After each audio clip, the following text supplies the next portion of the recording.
All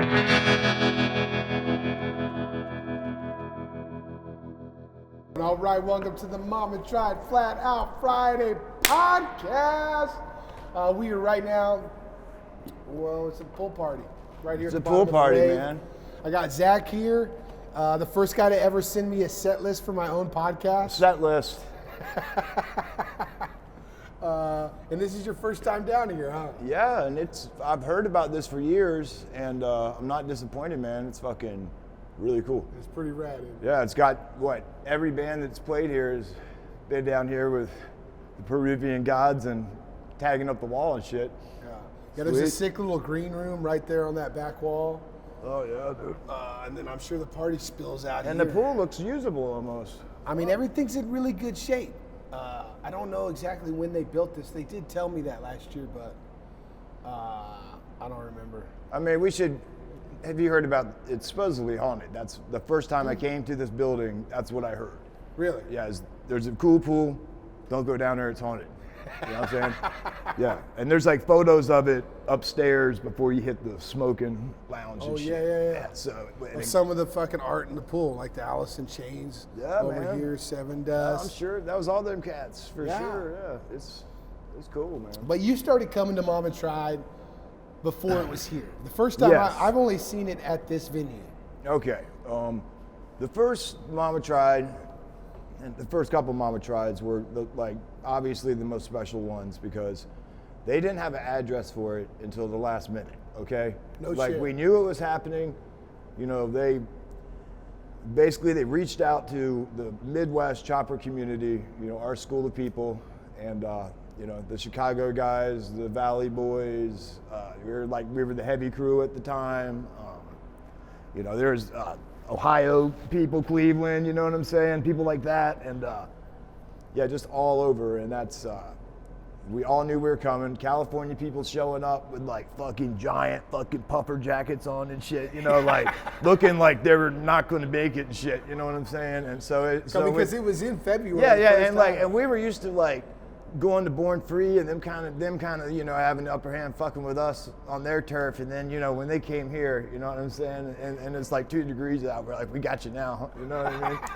I love that thought. Like, you know, you go over there, you are on their turf, the weather's nice. Yeah. Like, no, you guys come over here and see what they we got roll up fucking and all you deal see with. is like their face about this big with a fucking jacket on and shit. It was like a T-bone. He was one of the first cats up here. And yeah, he was suffering.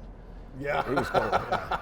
Was the first one cold as shit? Oh, there's like people out there with like, you know, a hoodie on, like in 2-degree weather, just like, what the fuck? Like we had no idea. Yeah, there's been some epically cold ones. So what, they waited till like the week before to give out the address, or how did that work? It was okay. It was very much like how underground party or rave would have worked. Okay, I don't know if they modeled it after that. They might have, because it was like in a nondescript warehouse right in the city, fucking second, third floor. Some of these places were running generators for power. I think at least 1 or 2 of them, right? Like one year they had one elevator, no stairs, and like the elevator moved one. I mean, it was just like, I mean, you know, we were in the wild, you know?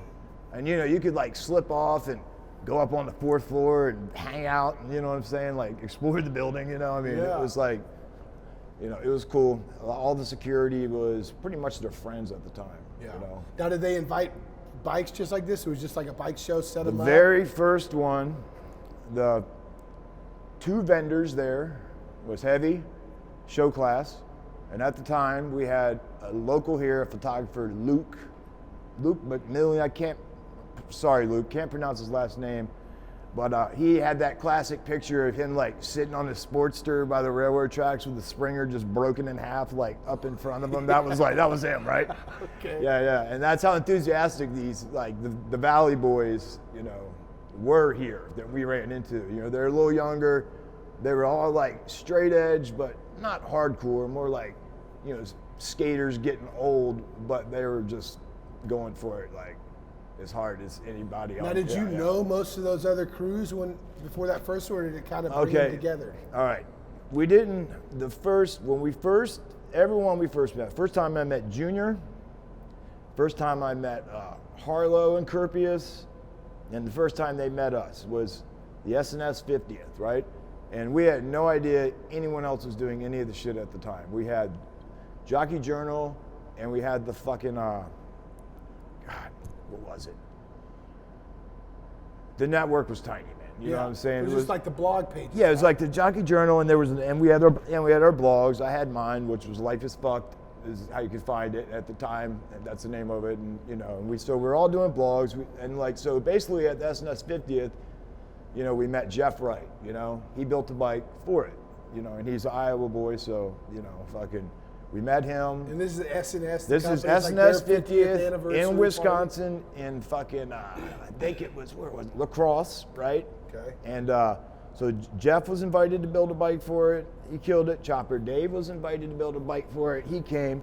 At the time, the Sinners were actually in this area, Nomad or whatever. Yeah. So we had like the California, like the dudes from the fucking DVD, the movie, the documentary. You know what I'm saying? Like, those were like, the cats, and that's all we knew is just like one or two magazines. Like, The Horse was our Bible, bro, right? We would literally, I'd go there a week before it would come out. You have to go to a fucking porn shop, hang out in the back, trying to buy a magazine, you know what I'm saying? But it was just fucking, to get it was a total experience, yeah. I mean, it was always some other shit going on, and the guy who owned that porn shop, that's another story. But yeah, so I mean, we were like, it was probably MySpace. It was Scott? blogs. Do you know Scott over at SNS? He works there now. Gray hair, long beard. Cool we got to know a few of them. You know what I'm saying? I know people have been to tech school, like Minneapolis, and kind of hooked up with them. But at the time, they were giving away. Jesse James picked out the bike, right? So there was a ride-in bike show, The Horse. Okay, so. We fucking spent all of our money, worked our asses off. We're talking like kicking the bike over, getting it running 2 hours before it would fucking blaze, 300 miles, oil spraying everywhere. Just like, my master cylinder, my brake thing just pops off, almost kills my friend behind me. Like, we're just like fucking yeah, it was flirting with disaster, dude. Yeah, rolled in, man. We had fucking Dave Polgreen with us, and he had just built King Diamond. And I don't know if you know that bike, but VL frame, pan head, one of Harpoon's best paint jobs, and one of Harpoon's only paint jobs in the Midwest at the time. Yeah. So I mean, we're out in Cali, right? Yeah, and so we're seeing we're linked up with this, and so this is before Born Free. Okay, so then Dave won. Jesse James picked his bike.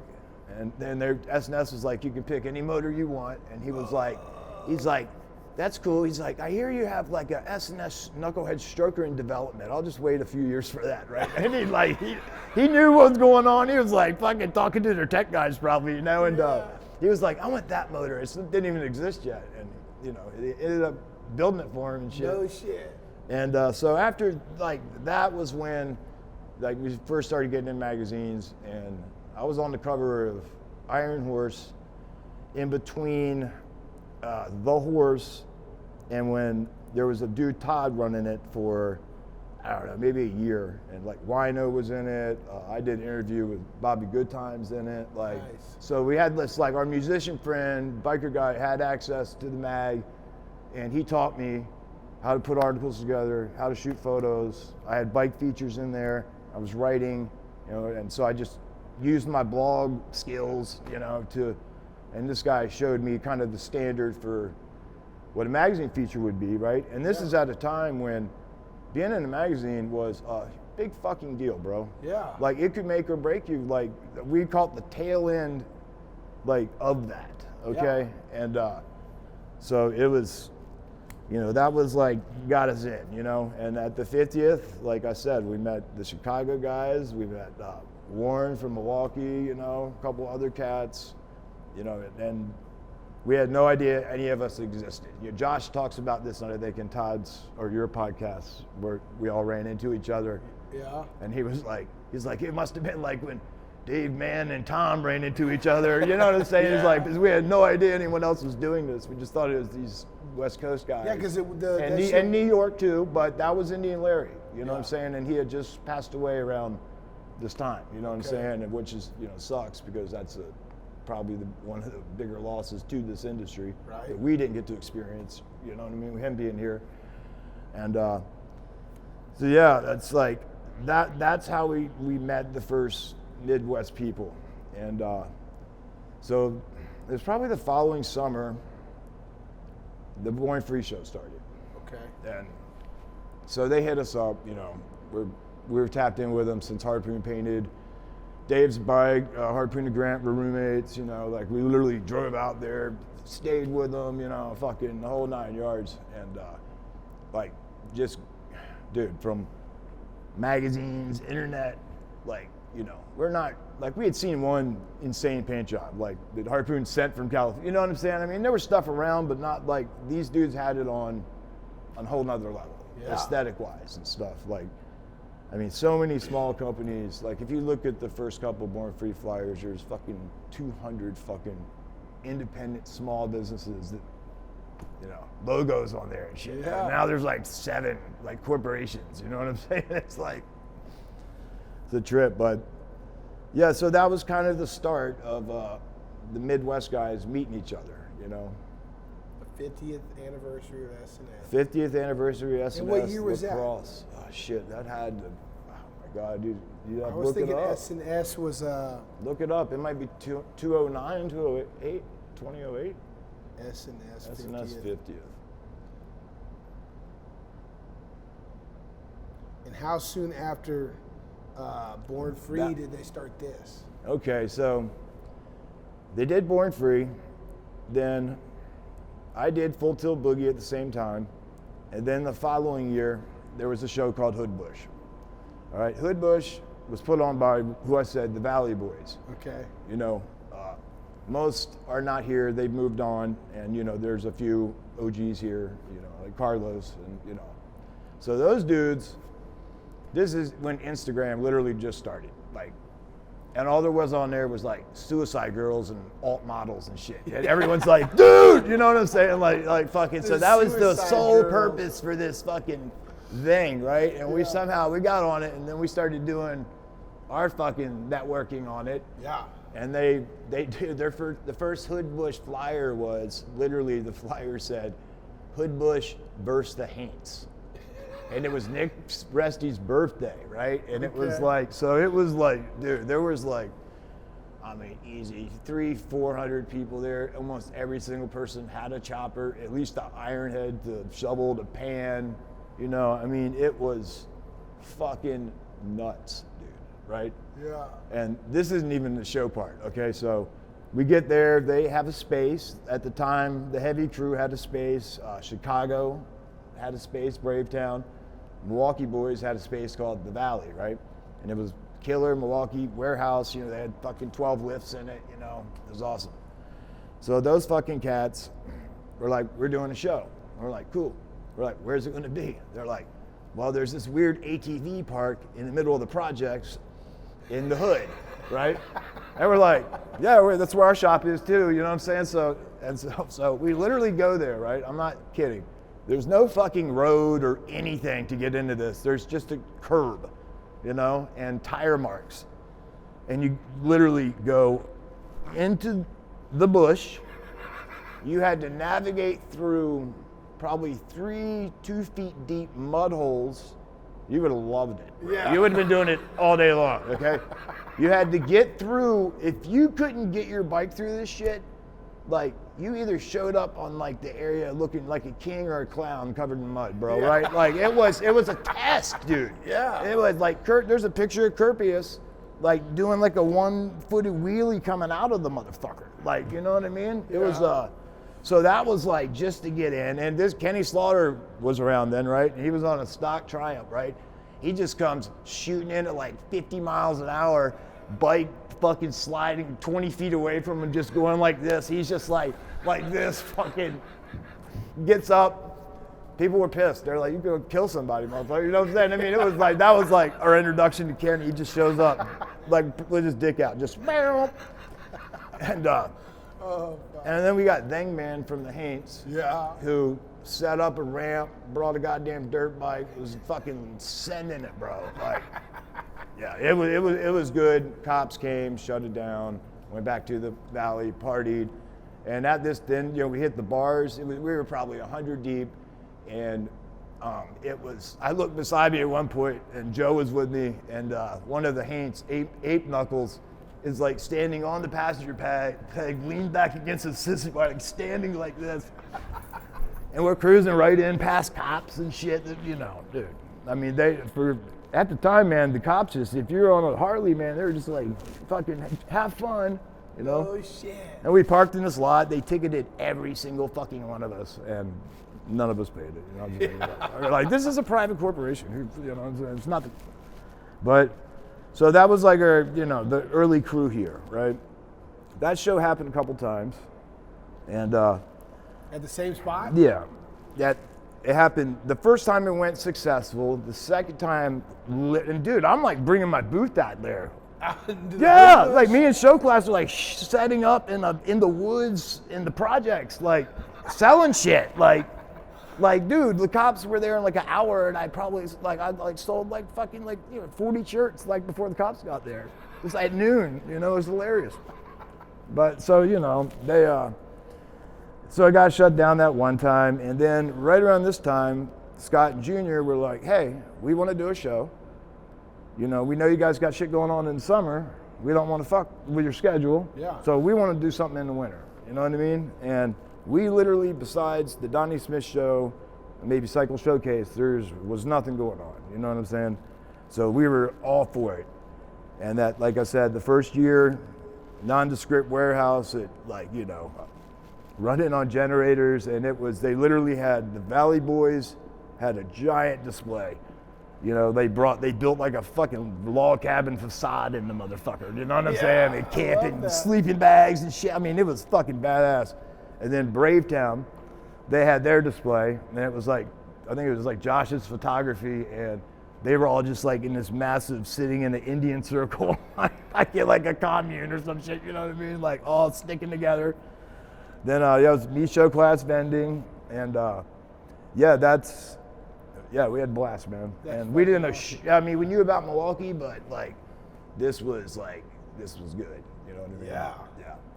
And anyone that knows, the first few is when the Ramada Inn is where everyone stayed. Like, I'm talking, we took over 4 or 5 floors of this hotel. We booked it a year in advance by the second, you know what I'm saying? We were into this fucking place, dude. Yeah. And like every time I went there, I would walk in, the toilet would be ripped out of the floor. I'd have to go down, get another bath. Like, you'd have to kind of find a room, They weren't very good help, you know what I'm saying? And dude, we fucking raged that fucking place. Like, the bartender probably walked away with like $1,000 at 5 a.m.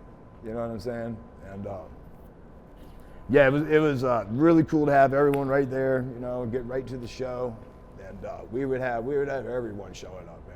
I don't even know where this Ramada is. I've never even seen fucking Ryan 3G Nuck. He just shows up one night. Like everybody was coming. Like all because we weren't really doing Flat Out Friday. You know what I'm saying? We were. Everyone's like. People might be coming from out of state, kind of carrying heavy, and you got to get wanded at the fucking door. People aren't having it. You know what I mean? A lot of people won't go there if that's how if there's security like that. Yeah, it just is what it is. I put my knife in my exactly, bag and you got a Nick knife. Yeah, I put it in the bag of my bike and I push it in. Well, then I put it in my sheath and I go outside to smoke a cigarette, and right before I hit the security, I was like, oh fuck, I got to stash this thing to get back in. Yeah, it's a pain in the ass going through your pockets all the time. Yeah. A lot easier these days. But so that first Mama Try, that that set the tone, and it was 100%. This is probably pre-Harley Davidson. Harley Davidson was there, interested in it immediately, right? Yeah. This is, like I said, show class, me, I see this gentleman come in the room. He has a certain aura about him. There's no lie, you know what I mean? I'm just like, look at this, who's this pimp motherfucker, man? I'm like, look at this guy, you know what I'm saying? And he just rolls up, looks at the heavy stuff, smiles at me, puts his hand out, shook his hand, gold teeth and shit. I'm just like, this dude rules, you know what I'm saying? Yeah. And I was like, and my buddy's like, you know who that was? And I was like, no. It's like, that was Willie G. Damn. So they were already on the floor. At the first one? Josh was already kind of freelancing at this time for them as well. Okay. And Josh was a huge part of the show too. You know what I'm saying? He's not from Milwaukee, but he is, he's a big part of the show for not being a local. And, he was, Josh hung out more in Chicago, I'd say, But yeah, that was like, it was as grassroots as it can get, and people fucking loved it, dude. And it was nothing but choppers. And every bike there ran. Yeah. You know what I'm saying? And was leaking oil, this is real shit. It was fucking, it was awesome. You know what I mean? That is fucking sweet. Yeah. How many, what was the turnout? Like a couple hundred, 1,000? Oh, man. Was it one day? One day, 6 hours, I would say 500, 750 people, maybe 1,000 people. And we're talking in a certain kind of space, so it was, fucking. You felt it? They had windows all around it too, so you could see there's light coming in. Yeah, dude, yeah. It was a nice spot. And on that note, Brad, who works for Harley now, was doing Oily Souls in Detroit. And this is around the same time. And we were going out to his show, and he was able, Detroit being Detroit, the last spot he had his show out was literally this abandoned fucking firehouse, dude. It was insane. And there was no power in the motherfucker. In Detroit, they just take buildings over and do shit. You know what I mean? And no one even fucking cares. It's so They're probably more excited that somebody's doing something that's not destructive. He turned this, and he did the first one, I think, was at this a whiskey brewery thing, right? But it's in Detroit, dude. It was right in the area where, there's this giant building over there, and it just says decolonize, right? Detroit vibes, dude, and this is, people are taking over city blocks and making farms out there and shit, and you know what I mean? It's real DIY. I went out there, I rode out there in 2011, and it was a wild spot. I set up right in front of that with Heavy, and we fucking had our bikes. This was funny as shit, man. So we had to ride from one side of Detroit to the other. We had two chicks. One chick jumped on my bike. She's speaking a different language, right? I don't even know what it was. She's whispering in my ear and shit. She's from Europe somewhere. And I'm just oh, you know what I'm saying? I'm like, wow, right? But I also had a $3,000 camera with me too, right? So, and these chicks, so we're cruising. I look over at Dave Polgreen. I just see he's got a fucking mechanical, drum brake or whatever, and the rod is just ding, ding, ding, ding, ding, ding, bouncing off the ground. Bouncing off the ground. I pull up to him. I'm like, dudes, you got to fucking know. And he just looks at me and just goes, run! And I'm like, right? And then, and dude, so we're getting into the city, Detroit, right? And we are running every there's nothing legal about shit, right? And so I finally get him pulled over. He fixes his brake. We went through a fucking intersection. It was fucking gnarly, dude, right? He fixes his shit. These two chicks jump off the bike, take a squat, piss right on the fucking street right over there. I'm like, we're in trouble now, dude. I'm fucking. These girls are good. Yeah, dude. So dude, and so we keep going, and it was we were in one area. It was probably Dominican, or it was I had never seen anything like this in my life. It was you talk about when you come up on some road blocked off, and the dude's got the Bush mask on, and Trump, it was that, money, but some different. Yeah, Detroit style, and there's cars with no tires. There's buildings. Every building doesn't have a window and glass in the motherfucker. The shit is smoked. There's burned cars everywhere. Then you come on a block where there's a bar and a club, and it just be fucking popping, dude. You know what I mean? That's fucking wild shit. So yeah, it was Detroit is riding through that is fucking rad. Yeah, it is. And then we also, if you know Kyle, Baltimore Kyle. I don't know. Baltimore Crazy Kyle. Apes. Okay. He does that, but he's the master of karaoke. So he was like, dude, I found this spot, right? And anyone that knows us know that we set up karaoke people all the time, right? So he finds this spot, dude, and we go. This is in Detroit, bro, and this is the spot's about 20 by 20, and it's just fucking a pimp with 2 whores on his lap holding the microphone for him, and he's just casually singing like Biggie Smalls shit, you know what I'm saying? Kyle like gets up, grabs the microphone out of his fucking hand, like does like his crazy shit, and then the whole place just goes off, dude. It was like it was like a white boy on stage fucking all night, dude. He was just fucking, yeah, Detroit's good shit. Yeah, fuck yeah. I didn't realize that Brad did a show down there. Yeah. Yeah, That was we before went he to was his. working We with went the to motor we company, dude. He had us at his working at house, Ford. working at Ford. I think he designed F-150s or some shit. Yeah. Fuck Yeah, beautiful mid-century modern house, man. Fucking all windows, bikes in there, like you seen, you know. Yeah. That's fucking cool, man. I He was saw a him very last gracious night. host. Yeah, he was. His people were good there. We loved that show. Detroit. Yeah, that's like seems like not his style. So like, he doesn't. You Detroit, know, man. Detroit. It's. There's all sorts Everyone from Detroit, even like your average like street hustler from Detroit's like, you know, trying to fucking, you know, retire in some other fucking country. You know what I'm saying? It's like, yeah. I'm gonna look at the set list, dude. That list. Okay, we're up on. We talked about the Valley Boys and Hood Bush. Yeah. Okay. So like, yeah, about the time this show, the Mama Try show started, the Hood Bush Boys, that show stopped, and half of those dudes went to like show class. Some of those dudes were like Death Science, right? And they were all like, you know, every one of them had a fucking brand.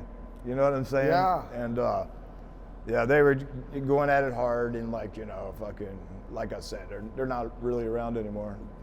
The main guys moved on, you know what I'm saying? And there's still a few left, but it was a whole different, like, crowd, age group, energy, you know, and yeah, it was cool to see, for sure. Yeah. Now all those dudes are you know, freaking older now. There's a bunch of younger cats that have come in and embraced it.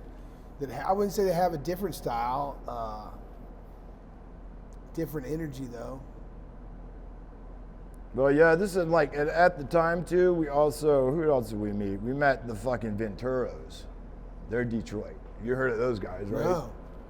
Dude, they're insane. At their party in Detroit, they like lit a car on fire and pushed it off a 3-story fucking parking garage. That was part of the act. You know what I'm saying? Like, yeah.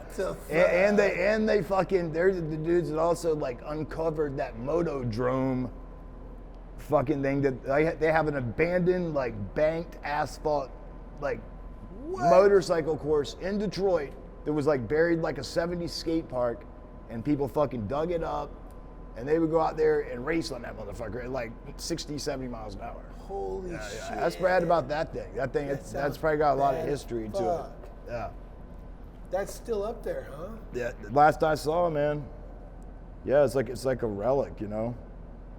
But yeah, I mean, you know, the main difference was like we were riding our bikes up here for the Hood Bush stuff, and you know, and then we'd come up here in the winter, and we're getting the full Milwaukee experience, man. You know, and like. It was like, I like this. I love this town. It's like a hidden gem. It really is. I mean, once you get here, though, you're like, duh, like fucking Harley Davidson's right there. You know what I'm saying? Like, you know, but like on our first ride to Milwaukee, it did hit us that we're like riding these fuckers back home, dude. You know, and so it was like, it's like a fucking pilgrimage. And then, dude. yeah, and their shop was literally like the same exit that you see the fucking factory museum that were right there. So it was just like, cool. Yeah. And you know, it was like, you didn't have to look at your phone for directions. You just open your fucking eyes and figure it out. Like, you know what I mean? That's what we were doing, you know? Yeah. Like, Now, when did show class start during all this? Show class is pre-Mama Tried as well. It is? Yes. Show class started, all right, so like I said, I was working for The Horse with Todd. I knew how to put a magazine together by this time. We got approached by Lowside. I think it's Lowside now, but I used some East Coast people. We got approached by, you know, some people that were in The Horse or were in Lowside, just some, you know, magazine cats that wanted to put something together that, you know, like-minded of this new chopper thing, right? And so we, you know, we shot the shit, talked, and then it was me, Tim, and Mike Clark started it, and I was the only one that had any prior experience with anything, magazine. period. So that made me the associate editor for the entire running time of the magazine, you know? And I did a band interview in every single fucking one. So that's 60 bands got interviewed. And we're talking interviews, you know what I mean? Like, No shit. yeah. Yeah, now we just listen to fucking Yellow Wolf, so, you know, whatever. So you were editing all that up until the end. Yeah, dude, I have all of it on my drop. I still have all of it. I have the entire show class on the computer. The whole everything. You know what I mean? Fucking, like, if I wanted to drop it again, I could. You know what I'm saying? Re-release that shit. Re-release, yeah. Wow. See who comes out of the woodwork then. You know what I'm saying? Oh my gosh. I'll be talking to people that haven't talked to me since they stopped the magazine. I love it how it's like, when I first got introduced, you know, it seemed like every magazine my buddy had that was showing it to me was like a different shape and size. You know, like there was no consistency. I love that. We 100%, it was skater zine influenced to the core. Yeah. We even wanted it zine size. You know what I mean? And we were anti-glossy bullshit magazine stand. This, that, you know what I mean? We were like, these were like, at the time, these were like traded, like early punk rock zines were traded that taught people about music and bands. And, you know, it was, I mean, we put like probably our best years into that shit, literally, as far as like how passionate people were. Like one of the kids from here, I shot the St. Paul issue. So we did an issue where every city, we did this 12 to 10 years ago, right? So we did St. Paul, our city, Minnesota was the first.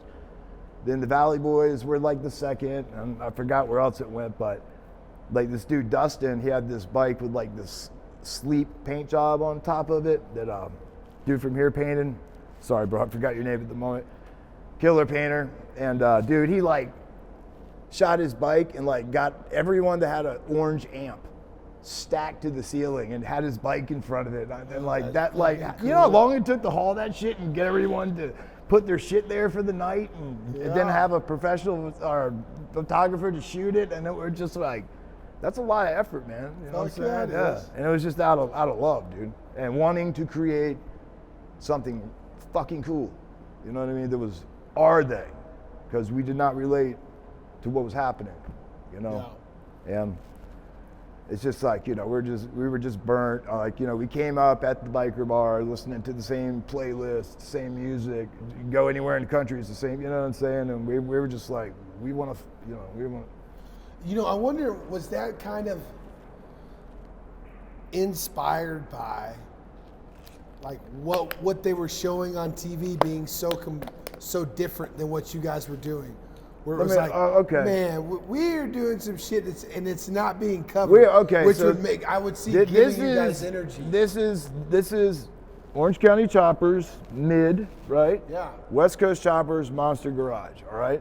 So we're watching that, and, you know, we love Jesse James, you know what I'm saying? We love the show. I mean, you know how many people I'll talk to that went to welding school when fucking Monster Garage came out, and you know, we all met, and I did it. Like, we all, like, I was like just enrolled, and then I saw this show, and like me and 5 other dudes in class are like bringing bike shit and welding, you know what I'm saying? It was like, it was cool, man. And you wanted to learn, man. You just had a feeling like, I can't catch up fast enough to fucking do what I want to fucking do. Like, and you know what I mean? It's like, I mean, we got there, but you know what I'm saying? It was just like a fucking, like, we were very into it, dude. Still am, you know what I'm saying? But yeah. And, you know, for myself, I had like put so much energy in so many destructive places prior to this. You know what I'm saying? And this was like, I was like, don't blow this, dude. Yeah. Like, I saw the writing on the wall. I said, Born Free, Full Tilt, Mom. Before any of that was even 3 things, I was like, there's gonna be a fucking chopper show in every city in the country. You'll be able to travel the whole country, just like a band, sell merch, you know what I mean? And this is like, I saw it coming. I saw skateboarding happen. I saw it fall. I saw it rebirth, you know, like, and I saw how these like counterculture movements track and work. And like, I was just very connected to it. Yeah. And, you know, And this one was how you approach it too. I mean, the essence of it's the same type of thing. Like you didn't do any research on the fucking Darien Gap, bro. You just went for it, and when you got there, you kept fucking going. You know what I'm saying? Like, I get it, man. Like, and since I listened to your story on that, I looked it up, bro. Good Lord, I'm not going there, man. You're not getting me there, bro. That's why I said if I would have planned on doing it, I would have done it. Not looking into it is what made that trip possible. Yeah. You know? And you're moving at the speed of light, and there's no goddamn video of it. I know. What? I mean, I got a bunch of video but not of it. You know, just. I'm just saying. I can only fucking imagine. You know. But yeah. So when did you start Full Tip Boogie and all this? Same time of literally the same year the Born Free started. Yeah. And you know, we're in Minnesota, so we're in the land of like Donnie Smith is a local legend there, and hamsters are there. So we have a lot of digger nests history there. And like if you go to that show, the Survivor diggers they have on display, or like Donnie Smith stuff back then is like. No one's even touching the detail in it now. Like it would blow your fucking mind. But yeah, so all these shows started at the same time, you know, and dude, like everyone wanted to go to LA, so no brainer. Everyone's gonna make the pilgrimage to Born Free. You know what I'm saying? Milwaukee, believe it or not, dude, there's probably 1,000 fucking bike shows and bike nights in Milwaukee a year. Okay, there's so much shit going on here that it's either micro scenes, people not coming together, or this. You know what I'm saying? Yeah. And you know, I mean, you're in Harley Davidson's backyard, and it's like, I mean, it's wild to see what this has turned into. You know what I'm saying? Really when did Harley start becoming a part of it? Because when I first came here, I believe that they were a sponsor and they were, you know, associated. I mean, they may have been a sponsor the first year, but I don't remember any corporate heavy presence until the third or fourth year. Yeah. You know, and we were promoting it on our Instagram and blogs. They reached out to us, you guys have free spots, will you please promote this show? You know what I mean? And it was a movement of fucking people, and that's how it started. Yeah. Fucking wicked. Yeah. It's grown into something, dude. Yeah. Something else. And there's you know, the people that have stuck around and are still part of it, like, that is just like gold to me. You know what I mean? Like, whether or not they've been financially successful with it or not, they're still around. You know, these are people that build bikes for themselves, dude. You know what I'm saying? You ask them to bring to a show, yeah, that's cool. But primarily, you know, they're doing it whether you invite them or not. They're not doing it for people's champ. You know what I'm saying? Or like, you know, there's just so many people just come into this and think that like you're going to enter a contest and immediately like have a Discovery Channel show after it or something. And it's just like, look before you leap. I'm not saying because you know how they used to run rock and roll industry, bro. You know what I'm saying? Some mob tactics. Yeah, it'll be interesting to see like, I mean, what else it could possibly evolve into. Did they start racing? I mean, the racing didn't just start off at that fucking giant stadium. Nope. Well, when that cat came around, he definitely brought it. You know what I'm saying? And real refreshing vibe to the whole thing. I'm not even into the flat track. I've never even been to the fucking thing. You know what I'm saying? But I got you do it. You know what I'm saying? Like, he puts it on. Like, I'm not against it at all. Yeah. We just, you know, I'm bending and got a bike. I got other shit going on. We got a touchdown. But yeah, it was like, you know, I think that was the start of the whole Dr. Pepper syrup racing stuff, right? Well, come to find out, well, that's the thing that's been going on for a long time. He just brought it to motorcycles. Yeah. So they started it, and I can tell you this, things got really fucking interesting pretty quick, okay? Because I'm pretty sure people were getting mauled out there at one point, right? They're getting fucking legs broken, and like people are getting fucking injured, all right? And this kind of goes with like Rusty Butcher. Like when those dudes showed up, you know what I'm saying? That dude was fucking out there, bro. You know what I mean? And you know, at the end of the day, the race is an exhibition for people to enjoy, and I think a lot of us have already heard the whole story behind the flat track and how people got competitive, and then the pros came out, and and then it turned. I mean, it got serious. Yeah, it got real serious. Yeah, when there's pros that are like, they're fucking putting down their pro card to come and ride a fucking bike that's not designed to really be raced. Yeah. But I mean, the best would be, of course, you've done it on your Panhead. Andy from Pangaea has done it on his. I mean, we've always had someone on a chopper doing it, dude. Yeah, like, gotta fucking hold it up. We had there this was dude, 2 new kids I never seen before on flatheads out there. I think like the first year we had this dude worked with help like on show classes on the road, Chad, and he had like the bar with like the lightning bolt sissy. Yeah. And all the early pictures, and he was out there just raging, dude. Yeah. That's fucking sick. Did you say Kenny? Was that Kenny from Texas? Did he come up and do it? Kenny Kurt? Yeah. Okay, so that's part of my set list too, is the Texas boys.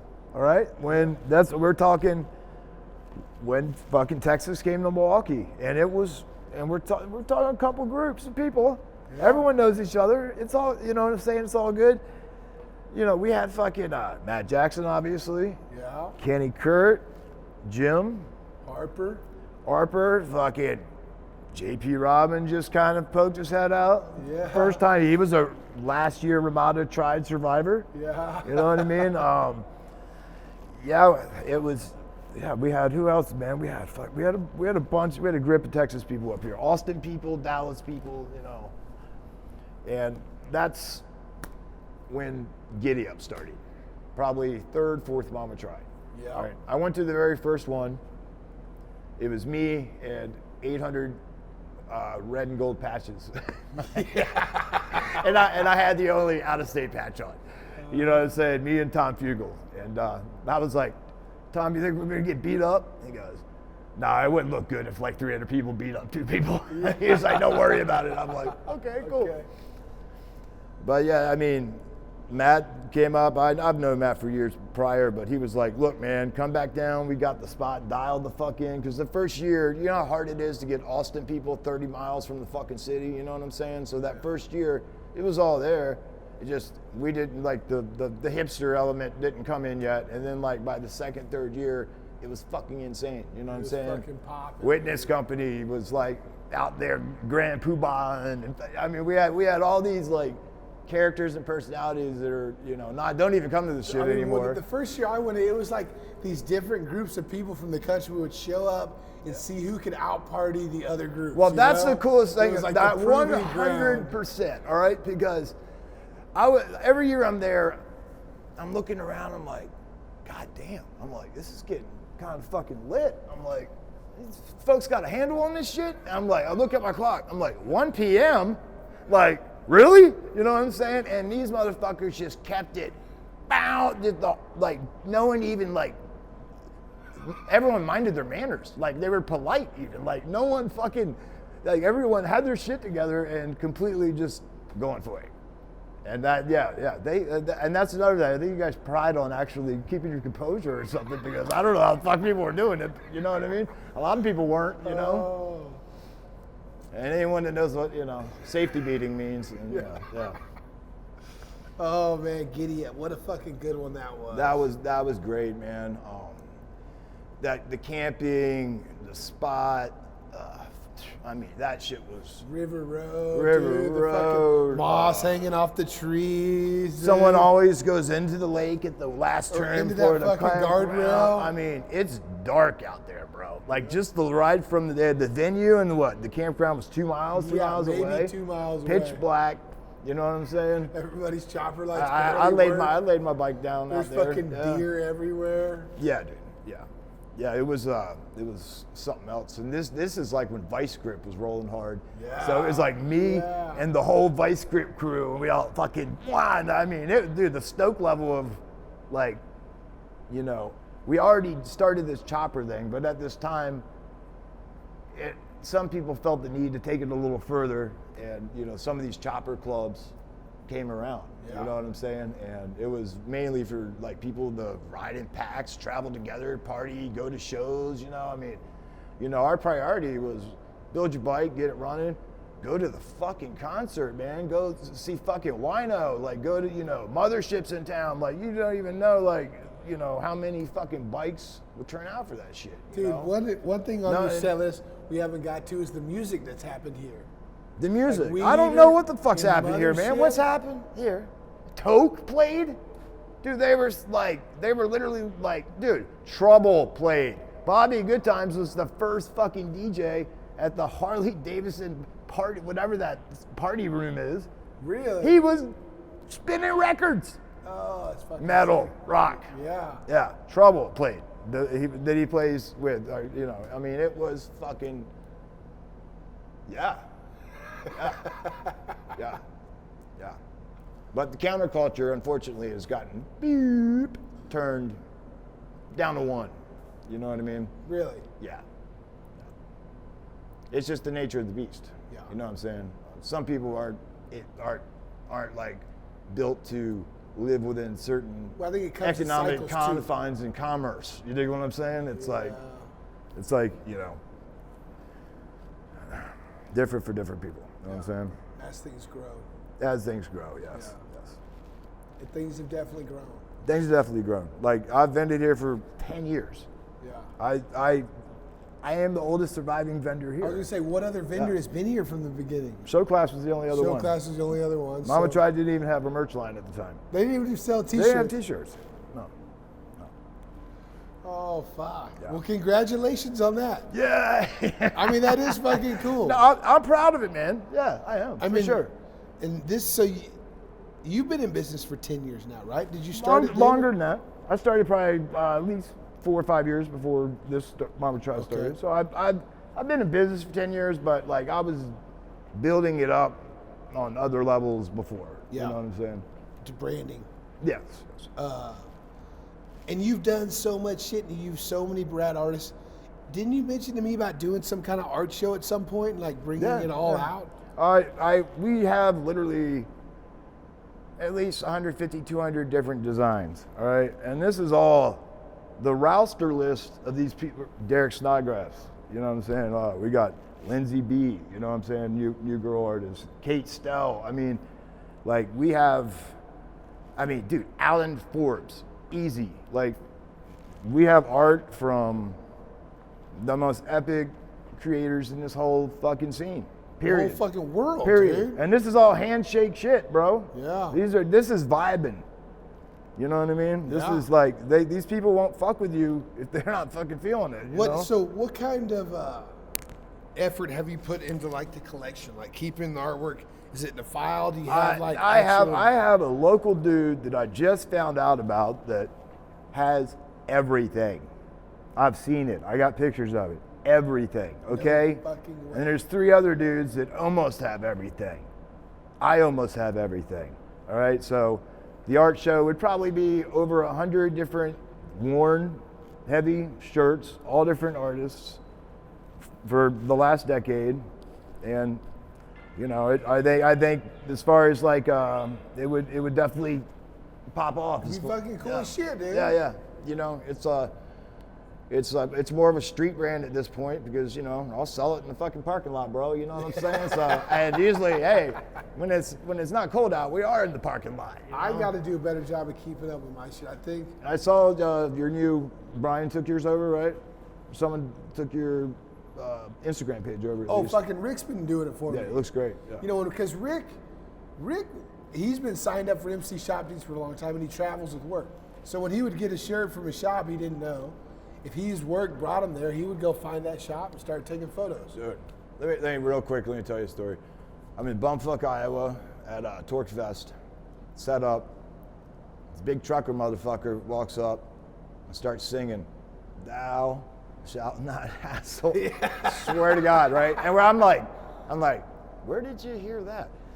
He's like, dude, on the fucking Danger Dance podcast. He goes, I heard that the Torque Fest is happening. I stopped by, bought like 5 shirts, got back in his fucking semi and fucking took off. I'm like, this guy fucking rules, dude.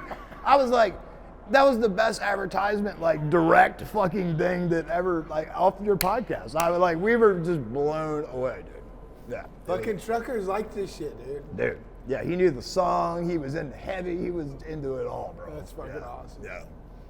Yeah, I love it when I think about how truckers listen to this and how fucking I didn't. When I found out truckers listened to it, it's because of Oliver Peck was on here, and he's talked about how he like getting in front of truckers on a hill and shutting it down and shutting their fucking momentum down and then taking off.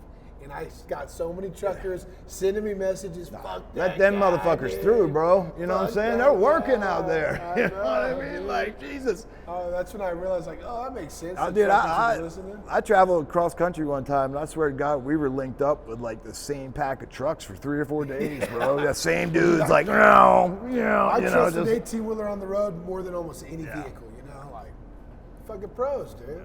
Fucking pros. And then, in the rain, if you got nowhere to go and you're on your bike and you're called out, and you get about 8 feet behind that motherfucker, and you're going to be straight. You know what I'm saying? You can see some lights. Even at night, dude, I'll follow them because they'll just swerve. of the They're going to see shit ahead of time. I mean, they're going to crush it. It's a safe bet every fucking time. Dude, Zach, man, I appreciate it. We had an hour already? We're almost there. Almost there. Did we knock out the set list? I think we knocked, yes, we did. I think we got this. Yeah. All right. July 20th. Oh, yeah. Oh, yeah. I forgot to promote my stuff. God damn it. No, I'm just kidding. July 20th, Full Tilt Boogie. Minneapolis, Minnesota. Get on, go to Heavy Clothing on Instagram.